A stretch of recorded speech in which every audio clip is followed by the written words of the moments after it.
Assalamualaikum warahmatullahi wabarakatuh. Perkenalkan, nama saya Karamadhan Saputra. Kali ini saya akan menjelaskan project Deep Learning menggunakan algoritma RNN, yaitu dengan ujaran kebencian menggunakan algoritma RNN. RNN apa itu? Reinforcement Network adalah jenis arsitektur jaringan saraf tiruan yang pemrosesannya dipanggil berulang-ulang untuk memproses masukan yang biasanya adalah data sekuensial. RNN masuk dalam kategori deep learning karena data diproses melalui banyak lapis. RNN telah mengalami kemajuan pesat telah merevolusi bidang-bidang seperti memproseskan bahasa alami, NLP, pengenalan suara, sintetik musik, pemrosesan data binary seri waktu, analisis deret DNA, analisa video, dan sebagainya.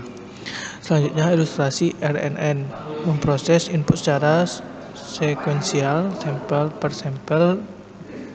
Dalam tiap pemrosesan, output yang dihasilkan tidak hanya merupakan fungsi dari sampel itu saja, tapi juga berdasarkan state internal yang merupakan hasil data pemrosesan sampel sebelum atau setelahnya. Pada bidirectional RNN, mekanisme data RNN input dan output. Tiap sampel input direpresentasikan sebagai sebuah vektor. Misalnya pada aplikasi transmisi bahasa, tiap kata X direpresentasikan dengan hot vektor dari indeks kata dalam kosakata.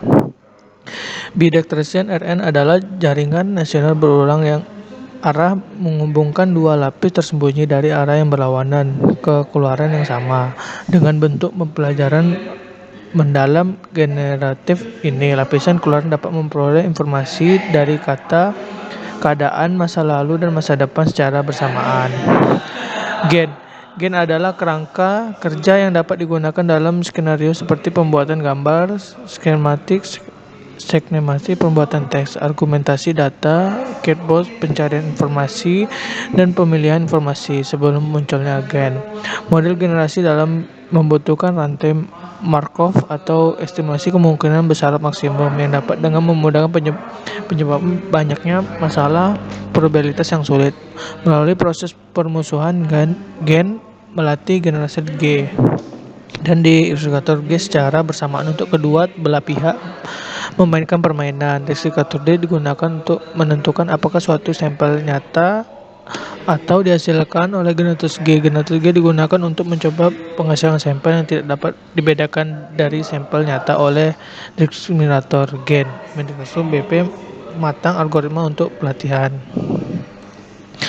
Jenis RNN yang digunakan adalah LSTM, Long Short Term Memory, untuk memenuhi kekurangan pada RNN yang tidak dapat menyimpan memori untuk dipilih dan menambahkan mekanisme agregator agar setiap kata dapat lebih fokus pada konteks.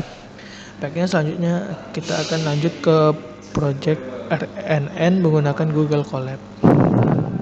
Nah, inilah hasil project menggunakan algoritma RNN, yaitu yang pertama kita akan menjelaskan tentang breakpoint talk time.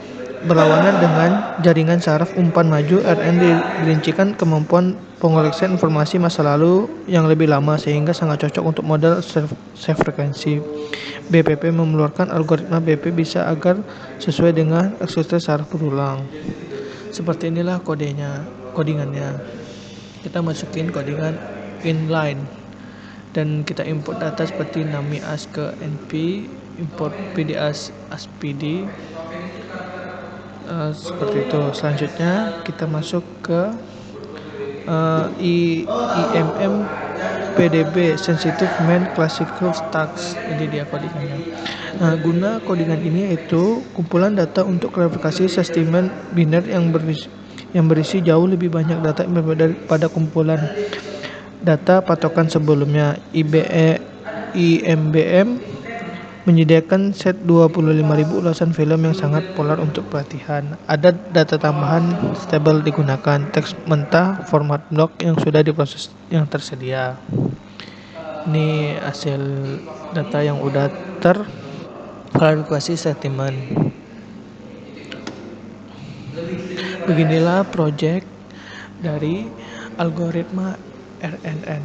Terima kasih. Assalamualaikum warahmatullahi wabarakatuh.